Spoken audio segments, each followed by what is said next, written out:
Bang Rama, Prof, kita akan makin ke ujung. Satu pertanyaan yang barangkali menuju ke ujung. Biasanya habis pileg, ada saja berita caleg ini stres, caleg ini gantung diri, segala macam. Apa yang perlu Prof bekali dari psikologi politik ke mereka untuk tidak seperti itu? Ini harusnya tanya ke kita dong yang pernah caleg gagal. Okay. Bang Rama dulu. Habis berapa? Tapi dia waras. Dia waras. Prof, ada teman saya, nggak saya sebut, dia stres loh. Padahal dia pemain nasional, organisasional, sekarang stres dan di kampung. Udah agak sedikit. Sudah nggak bisa. Kendor. Keluarga pun cerai. Oke. Nah, gimana, Prof? Ya, gini. Saya termasuk yang pengkritik yang keras sebenarnya dengan sistem proporsional terbuka yang menurut saya itu sekarang crazy sebenarnya. Ada banyak. Politik mahal. Partai ada 19, masing-masing taruh 10. 190 pemilih itu. Itu logikanya tidak akan terjadi proses evaluasi.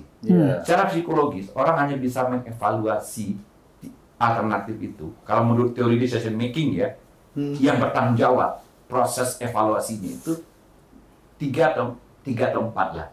Ibarat Bang Domu mau pilih mobil, paling consider 4 merek. Saya kasih 150 merek, emang pusing kepala. Banding satu-satu. Mobil satu dengan mobil 180 dibanding lagi. Atau misalnya 180 kita melakukan sortir dulu. Atau logika yang sering saya pakai begini. Saya bilang ini gila nih demokrasi kita ini. Pemilih itu diposisikan seperti pansel saya dulu pansel KPK KPU, ada pelamar 230 orang, 600, terus kita tes dulu, kita ciutin, kita sortir. Tes itu berlapis-lapis, kita punya perangkat untuk menyaring, untuk menghasilkan shortlist kandidat itu. Jadi tersaring sampai nanti 10 terbaik. Prosesnya 6 bulan, toolnya banyak untuk menyaring itu. Pemilih disuruh menyaring 190 jadi satu hanya dalam berapa menit di bilik suara, pun juga dari masa-masa kampanye yang pendek juga. Saya bilang ini kan gila sih sebenarnya pemilih kita itu. Nah, masalahnya di mana? Partai terlalu banyak.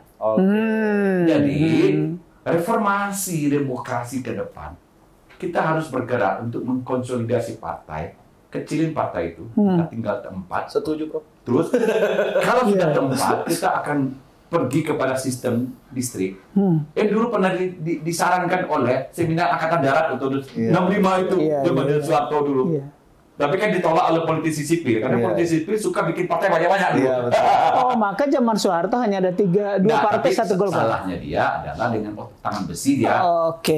Tapi misalnya, kalau kita melihat kanalisasi ideologi yang ada di masyarakat, lab psikologi politik bikin survei itu serius untuk membuat model ideologi yang hidup di masyarakat itu cuma 3 atau 4 ideologi. Kalau itu mencerminkan ideologi. Iya, arus ideologi yang ada di masyarakat harusnya kita cukup perlu 3 maksimal 5 partai politik. Itu harus label.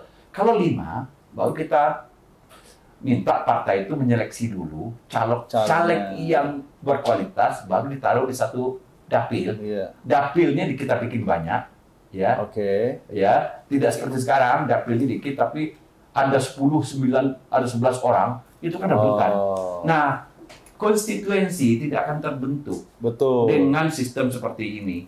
Gitu. Nah, jadi demokrasi kita tuh chaos saja sebenarnya sekarang. Nah, itu juga ada kaitannya dengan pertanyaan Anda tadi. Ada orang tidak realistik melihat pertarungan itu. 150 orang untuk menarik perhatian itu aja, paling nggak dia perlu umbul-umbul, poster dan segala macam itu udah duit. Dia nggak punya duit, dia pinjam ke bank. Ketika dia nggak kepilih, nggak bisa balik utang, gini. Gitu loh. Maksudnya rumah jiwa. Kan sistem yang membuat seperti itu. Nah, kalau sistemnya sudah tertata, partai dikit, nanti yang membiayai caleg itu pasti partai, karena calonnya cuma sedikit, dikirim ke satu daerah itu. Jadi disaring dulu di dalam. Sekarang kan pasar bebas namanya. Pasar bebas itu pasti mahal. Iya benar. Kalau orang-orang tidak realistis, dia mau jor-joran karena mungkin dikompor-komporin oleh tetangganya, oleh orang-orang enak jadi anggota DPR bla bla bla gitu, tidak realistis. Itu terjadi.